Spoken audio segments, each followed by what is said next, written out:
Alright, this is just a little video to kind of get your gears working. But this is a skill table saw. I don't use a table saw enough to spend several $100s on one. And this one does the trick for the most part. But the factory base that goes around the blade of these saws are horrendous. I don't even know where they're at. I took them off. There would be bulges. They would catch your wood, and everything else. So what I would tend to do would be to move my fence if I'm doing small stuff over, against that hole, or if it's wide enough, it wouldn't be a problem to run your stock through here. But it just never was right. I think the one that came on, it came out and around, and it left a significant gap around this blade. And this, I don't know why they have this goofy bevel on this one side, but you've got a 1/4 inch gap between the face of the table and the blade, and then you got a 1/4 inch bevel. So anything 1/2 inch or under that you're trying to cut, ends up falling into that groove and either getting spit out or jamming the saw up or anything, and I didn't like it. So what I ended up doing was I took a piece of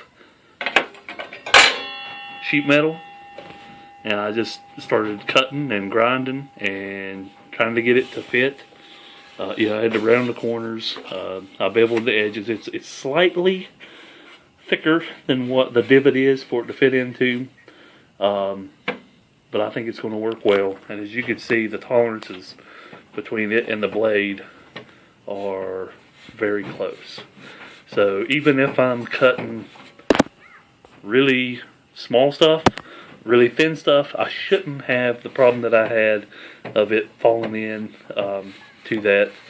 And then what I'll end up doing, where it's so thin, I can't really put a screw in from the top and countersink and everything because the metal's so thin. I don't have room to countersink. What I'll end up doing is I'm going to drill these out a little bit bigger, and I'm going to take 1/4 inch bolts and I'm going to cut the heads off, and then I'll just weld 2 threaded studs onto this and be able to drop it down in there, go underneath, put a nut on, a lock washer and a nut on the backside, tighten that up, and I think that'll be good. Now, I don't suggest this is something you do.